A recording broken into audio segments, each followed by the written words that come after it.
oh, do you have your ID with you? Your, you know, like this residence permit ID?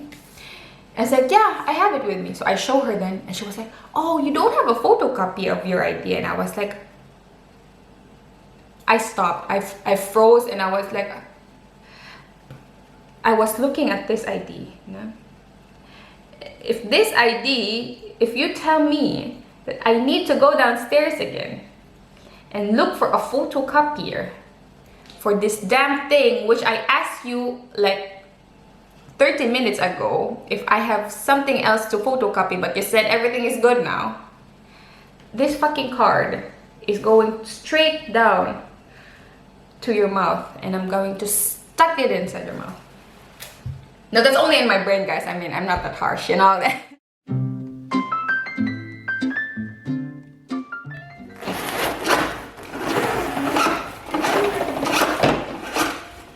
Good morning, everybody, and welcome back to my channel. It's me again, your girl Dayanara, and today is another video for me. I know I look scary, but you know what? This is exactly the face that my husband see first thing in the morning. And you know, it's true love when your husband see your face in the morning, but he still choose to stay. It's true love, guys.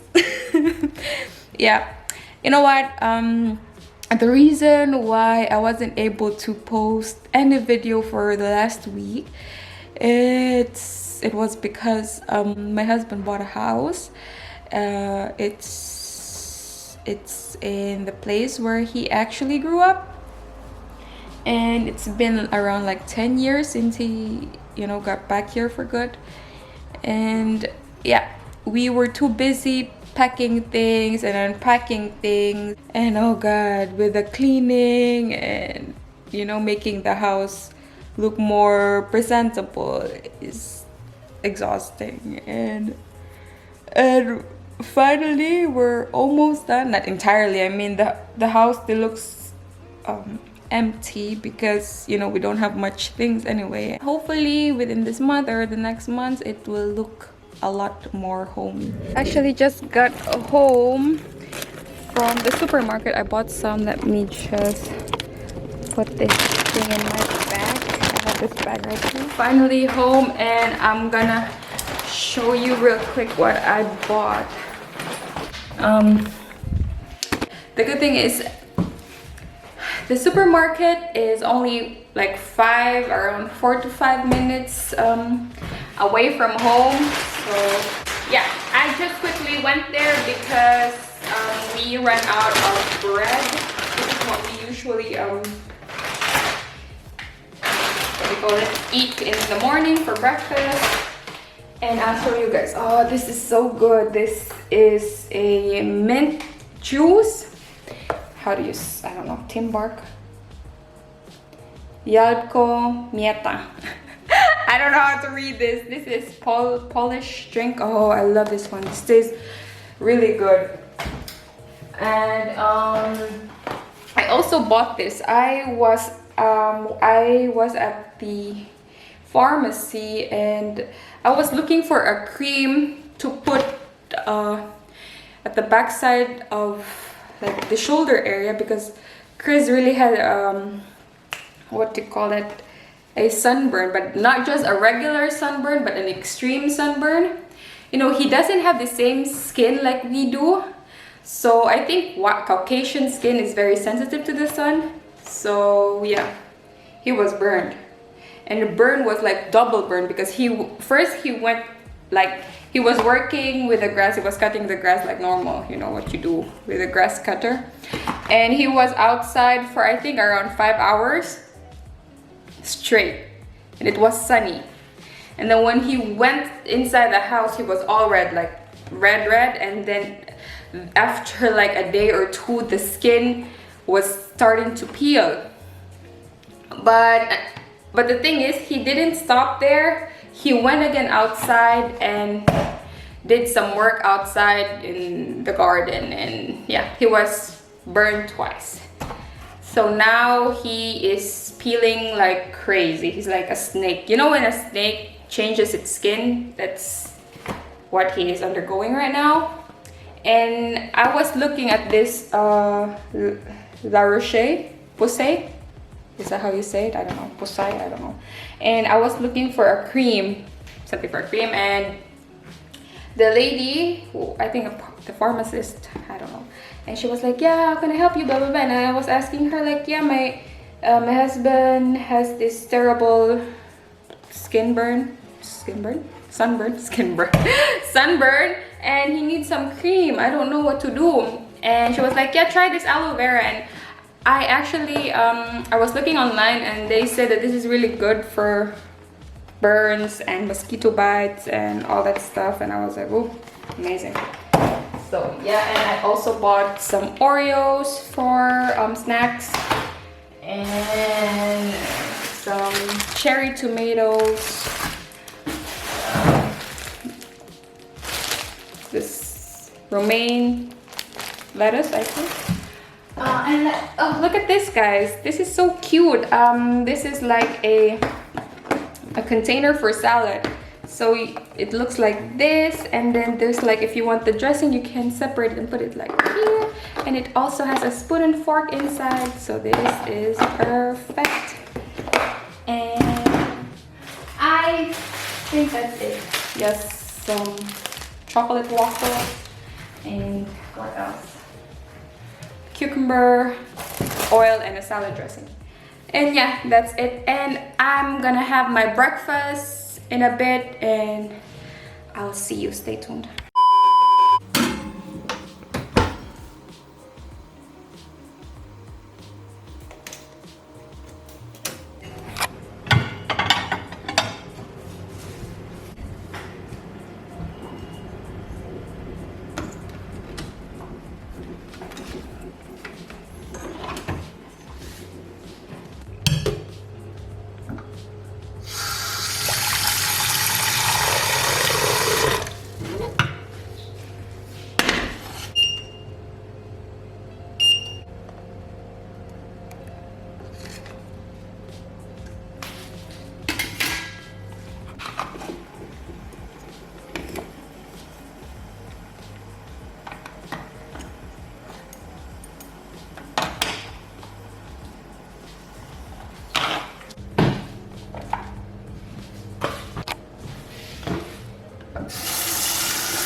So hello guys, I'm back again. Yeah, and right now I am having my breakfast and my tea is done. This is my favorite tea. It's matcha latte tea. And well, I'm just gonna adjust you a little bit right there. So yeah, so guys, as I was saying, we just moved to another place. My husband bought a house, and it is, I think, around an hour and some minutes from our previous apartment. And yeah, the good thing is right now I'm not feeling as much depressed as I used to. I think maybe because my husband's family is just living like 10 minutes away from our house, and his friends is also just around the corner, so I feel like I'm home, you know. I mean, I don't feel like I'm alone which is good. And yeah, the reason why I'm eating alone is because my husband is at work. He started work at 7 in the morning and he's gonna be done at 7 in the evening, so it's like a 12 hours work, and he's only working his ass off because as of now I'm not working. and we're hoping that at this month or the next month I can start working, so we'll see about that. And yeah, husband is only saving his money. He's only working and saving because, you know, I mean, we're not rich, no, but we're also not poor, so we're in between. And right now he is working for the both of us. He haven't even bought anything for himself yet. Like even t-shirt, he cannot buy it for himself. New pair of pants for the past, or a new pair of shirt for the past 2 years now. He wears the same thing, but for him it's not important, you know, clothing is not important.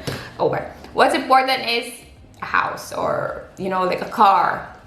That's where he spends most of his money, and also food. So yeah, I say I'm in a good, and I'm in a good place. And whenever I'm sad or whenever I feel lonely, my Schwiegereltern, how do you say it in German? I mean in English, my parents-in-law are always there to, you know, to support us, like give us a call, or they're always at our backs, like how are you, what's wrong, blah blah blah. Yeah.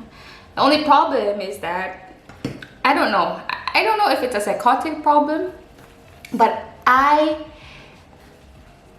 cannot speak German. For sure. I mean, I can only speak German when my husband is there.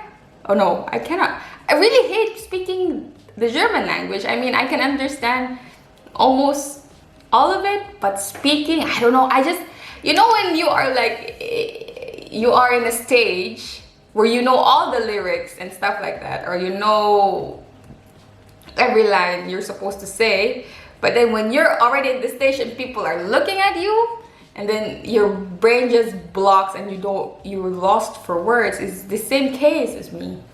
I can only talk to people who I know, like for example my husband. I can talk a little bit, or to his friends, but before it was terrible.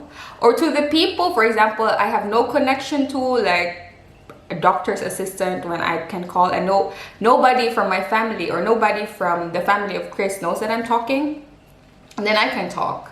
Not fluent, but you know, not also good, but it's okay. I can talk like a normal telephone call. I can talk to everyone. I'm in the bakery or things like that. But if my husband is there, and if my husband is looking at me speaking German, then I cannot say a word, which is crazy. I was like, oh my God, am I psychotic? I don't know. I think it's, I have to search that online, if it's a psychotic disorder where you just blocked out and you cannot say anything. And yeah, but right now what's amazing is that I can finally talk a little bit to his parents. Before I didn't talk nothing. I sit there and smile and pretend that I was dead. You know what I mean? It's crazy. And also with his friends, Mehmet and Pinar are here every time, but I cannot talk so much, you know? I feel like, oh God, I feel like I'm in a job interview that I froze. I mean, I freeze. And I am not the shy type kind of person. I'm totally opposite to shy and very loud. But since I got here in Germany, I become the shyest person on earth if German people are around, which is crazy. Yeah, this is crazy, but I think it's a new personality for me, and yeah, it goes. Yeah, and but I'm slowly getting there. So that's a new thing. So that's something you know about me, is that I can only talk German to people I know, or like to people I have connections to right now. As of the moment, I can only talk to Chris's friends a little bit, or Chris's mother and father, and I think that's it, and also his aunts and uncles. But if it's like a new phase where Chris is there and it's a new, I don't know, a neighbor or something like that, it's like that, please don't talk to me, you know? I'm like that. I mean, I'm not a snob person, I'm not an angry person, but I I don't know what to say. You know, I cannot make small talks. But the thing is, it's also good because you don't have nothing to say, so you just stay there and you know you have your own time. You go and leave, which is crazy. It works for me. I've been like that for the past 2 years now. Because on my first year, I was only straight speaking English. I wasn't in Germany. You know, I'm currently here living for 3 years now. Almost. I don't know. I lost count of the time or days.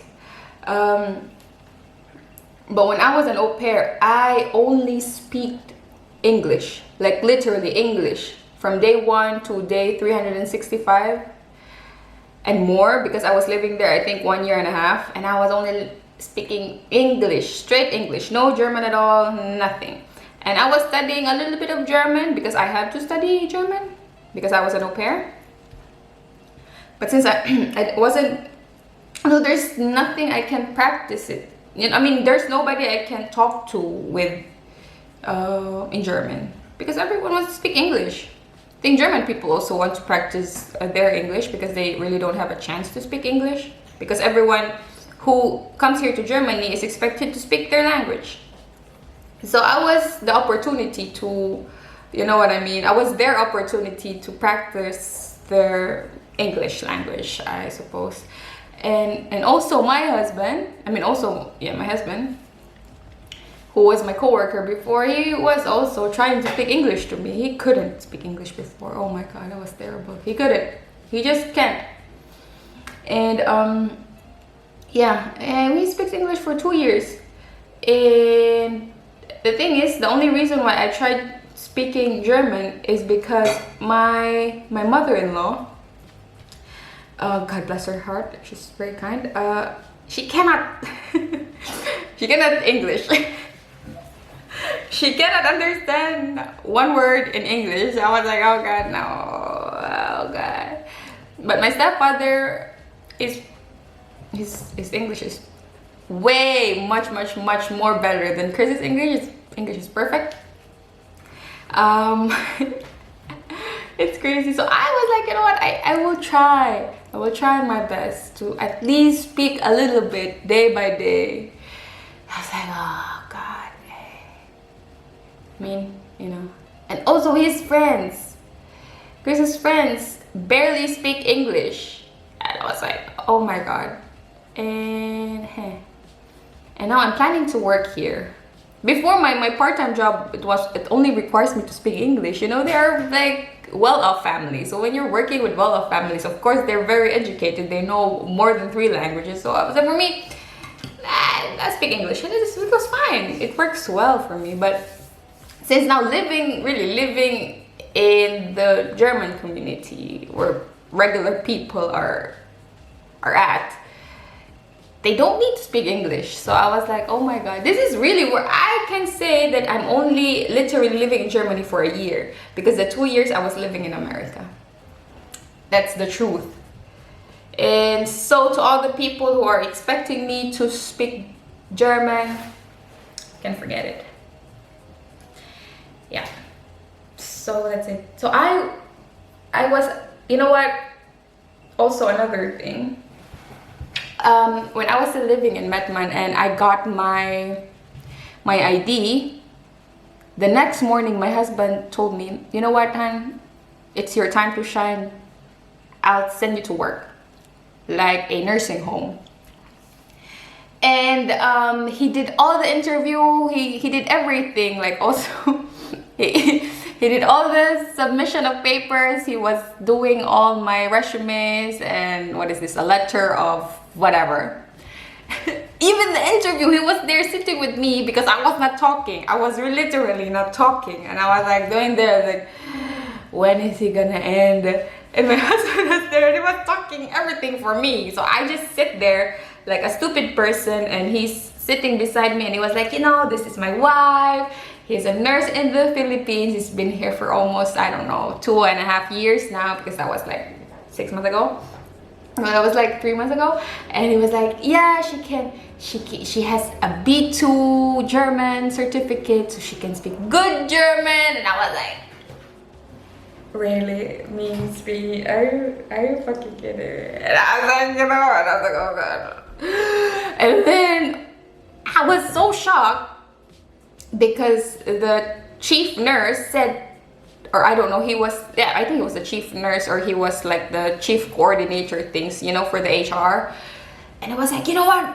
We'll take her. So yeah, she can start tomorrow morning, just like a normal coworker and whatever. And I was like, are you fucking kidding me? Is this person really gonna take me, who I didn't even speak a word, but he's just gonna take me? I think this, I couldn't believe it in my eyes, you know, like, is this for real? Is he really gonna take me? I think Germany is a really desperate for nurses that they just take anybody. And I was like, okay.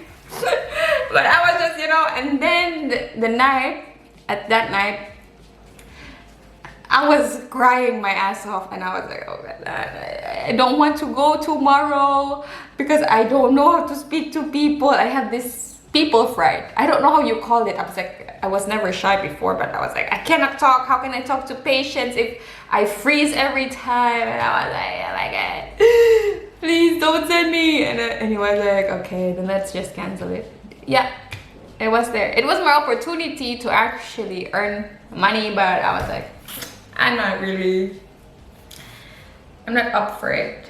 And yes, but I realized, you know what, these people, actually, you can only learn German when you actually speak to people. That's it. Regardless if you studied like for months now or years, if you don't practice it with other people, it'll never work. Just a tip. So right now I feel, you know, the time I felt like relaxed and at ease, and I don't have to worry. You know what? Fuck it. If my grammar is wrong, then it's wrong. If I think the reason why it took me a while to actually love this language, because I'm a perfectionist. You know, I don't want to. You know, I'd rather not do things I'm not good at, because I think it's embarrassing. I don't mind other people, but it's embarrassing for myself. Like, you know, if I want to do things, I want to do it really good. But yeah, and I was like, you know, fuck it. I'm still in Germany. I'm not in America, or I'm not in Canada, so I need to speak this language. And yeah, and I just cannot sit at home. It's so boring. And I was like, oh god, you're getting crazy, you're getting depressed, and all sorts of things I haven't experienced in the past. I experience it now because you feel like you're worthless. You know what I mean? Or I don't know if you know what I mean, but yeah. So guys, also another trivia. Excuse me. Yesterday we went to the Consulate, Philippine Consulate, which was located in Frankfurt. That is 3 hours drive from Dusseldorf to get there. Because I wanted to change my passport, and I also wanted to change my last name in my passport, and also some documents like marriage certificate. I wanted to submit it to the Philippines, you know, so that my marriage is recognized not only here in Germany, but also in our country, in the Philippines, which is very important because, you know, paper things, you know what I mean.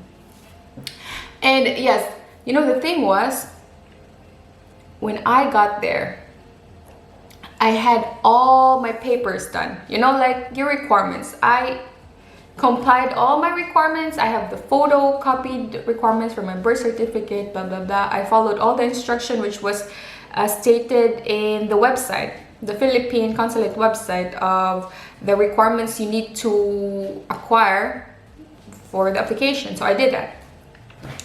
But the thing is, there's like one requirement, which was my ID. No, that was not my ID. It was the marriage certificate, which I forgot to photocopy because I just got got it like a week before, so I didn't mind. And I was thinking, you know what, oh my god, I forgot to photocopy it. Maybe, of course, they have a photo machine there, you know, because this is a Philippine consulate. I mean, this is a big office. This represents the country of the Philippines. I'm pretty sure they have a photocopy machine. So when I got there and she was like, oh, you don't have a copy of your marriage certificate. I mean, this international marriage certificate. And I was like, oh, okay. And I was like, can we just do then a copy? Can you just print it out? And they said, oh, we don't have a copier. And I was like, so what you're gonna do is you need to go downstairs and look for a post center so you can photocopy your documents, which is like only like one paper. And I was like, is this for real? We drive like 3 hours to get here.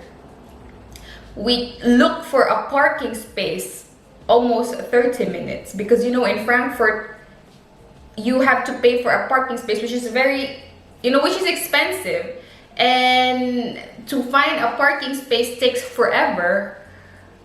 And I was like, we are trying to be here on time, so we got here, and you're telling me that you don't have a fucking photocopier to photocopy one piece of paper.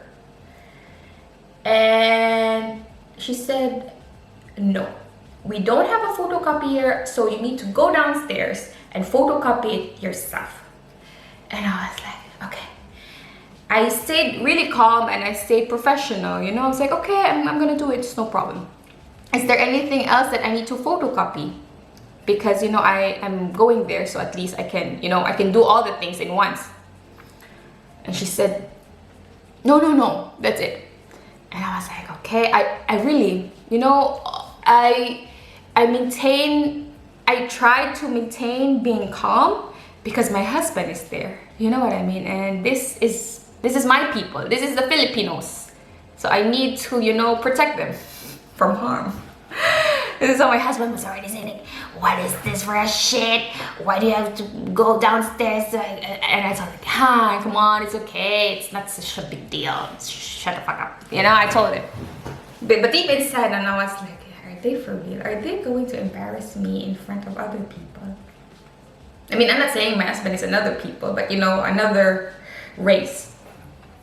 So I was like, you know, and then she was saying like, you also need to pay for this processing, you know, for your marriage certificate, submit it in the Philippines, you need to pay like 31, no, it was like 28 euros to expedite the, no, 28 euros, around 20 plus euros. But if you want to expedite the process, which is, it only takes 24 hours to process these things, then you have to pay another 9 euro more on top of it. So it's like around 31 euro and 50 cents. And my husband said, okay, can I use then my card?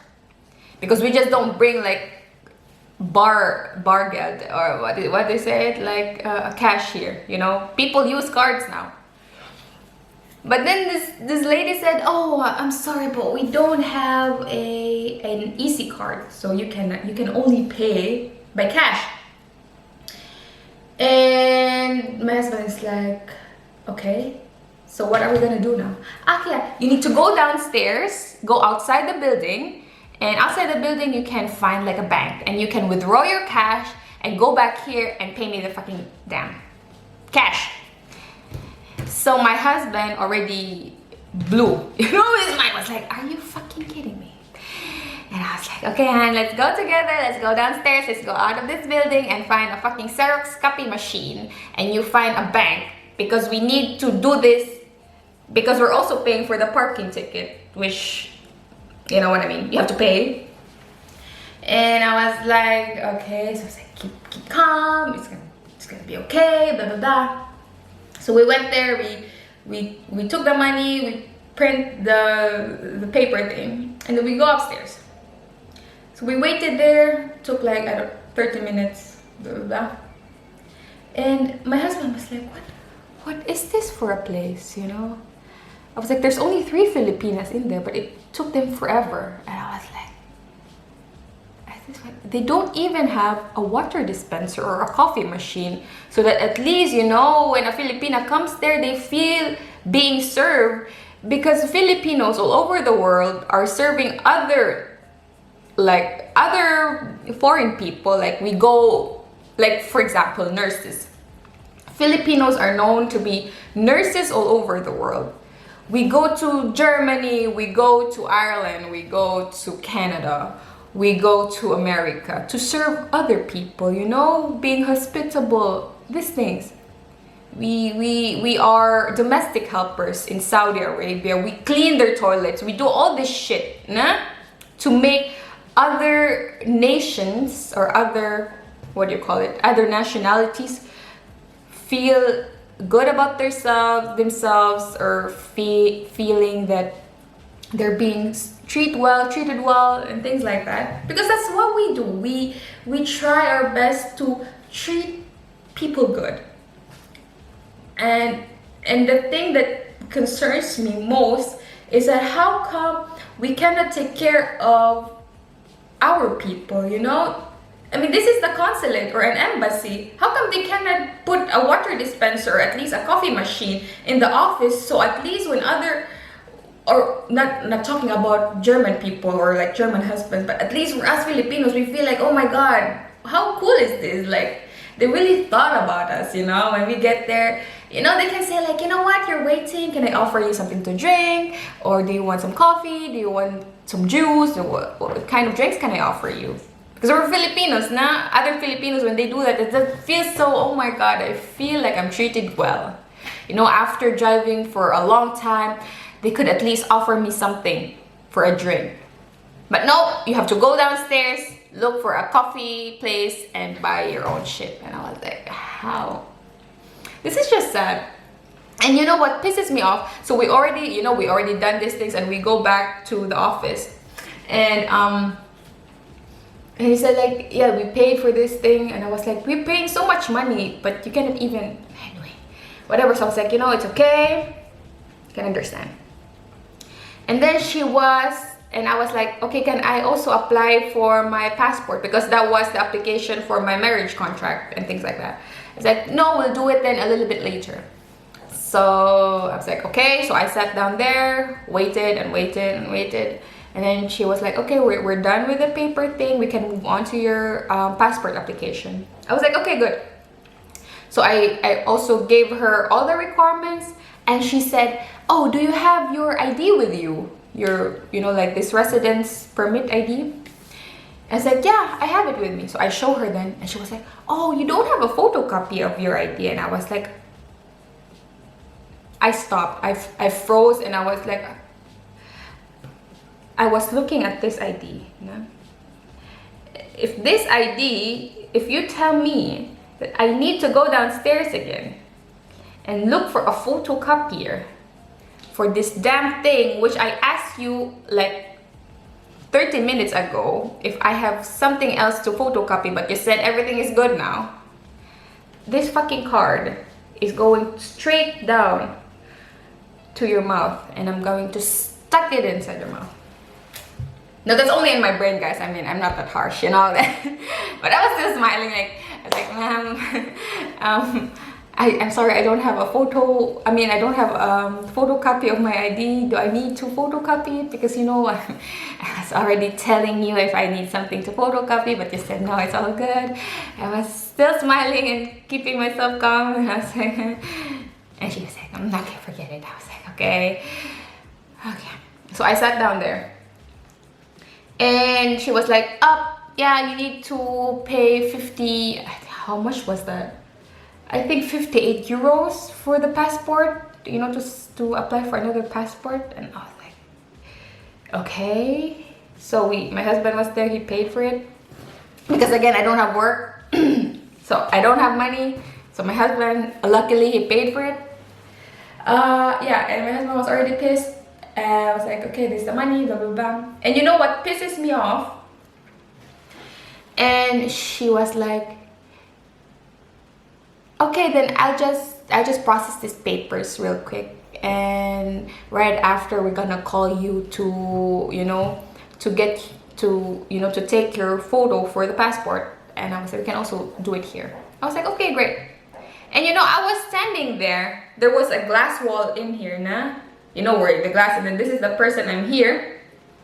And inside there's an office down there. And you know what I saw? A photo machine. A big goddamn photo fucking machine where she was literally photocopying all my papers. And I was like, are you fucking kidding me? You have a photo machine at the back of the office, but you told me you don't have any photo machine. I was like, is this for real? You know, I lost it. I really lost it. You know what I mean? Because if they just need money for the goddamn photo machine, they could have told me, you know what, it's gonna cost you like 20 euro extra. We can do the photo, you know, we can do the copy here, but you just have to pay us. I mean, my God, if they want more money, then we give them money, but they don't have to lie that they don't have a photo machine, because that would be insane. But I didn't say nothing to my husband because, you know, I had to keep things cool. So I sat there and waited for, you know, for my photos to be taken. So they said like, you know, oh yeah, the paper is already done. You can now proceed to the other room so they can process your passport and your photos will be taken. So I went there and my husband already took like, I don't know. He went there back and forth because he only parked for an hour, but we stayed there like almost 3 hours. Not really, was it 3 hours? Around 2 hours and a half. So we went there. And you know, the girl said, so everything was already print, you know, like all your data, your name, blah, blah, blah. You have to check if all of the information is right, she said. I was like, yeah, it's all correct, it's all good, blah, blah. And then she said, oh, do you want me to mail the passport or do you want to just pick it up here? And I was like, I live 3 hours away from Frankfurt. I mean, why would I drive extra to get here? So that means it would be nice if you can just mail it to me. And she said, okay, then we'll just mail it for you, you know, it's no problem. I was like, okay, perfect. And she said, yeah, but you know what, you need to buy an envelope. But I was like, excuse me? Yeah, envelope, you can go downstairs in the post office and you can buy it. You know, the post office, this is exactly where I photocopied all my papers, right? Yeah, it's just downstairs, outside the building. You can go left side and then there's a post office there and you can buy the envelope. This is an envelope, you know, like a normal envelope, the brown envelope.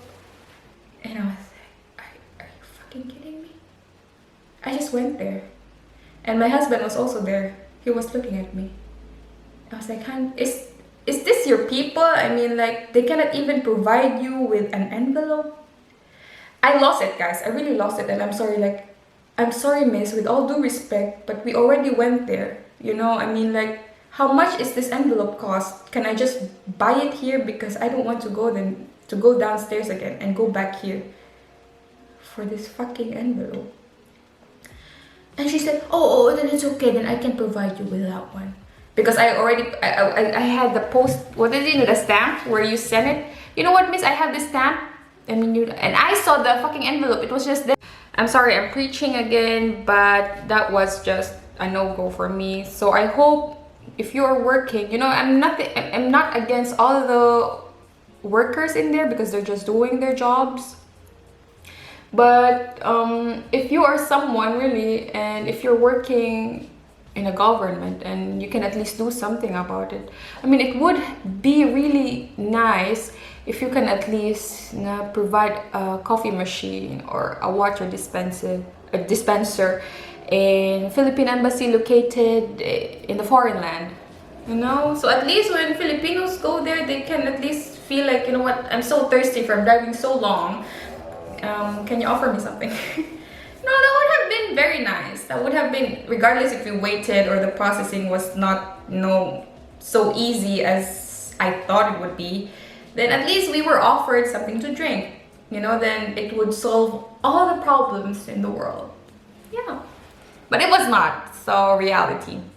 But anyways, guys, I haven't even touched the rest of my food yet. So I hope you like this vlog. I know it's not too much. I already promised you guys that I'm gonna do a Q&A next time I upload a video, but unfortunately I haven't checked all the questions yet. So if you still have questions for us, you know, for me or for my husband, any questions, then feel free to comment it down below. We would love to answer all those questions for our next upload, and I hope you don't forget to subscribe to my channel if you haven't already. Like this video, share this video, comment down below, and all that stuff. I wish you well. I wish you all the love in the world, and I love you all. Mwah. Peace.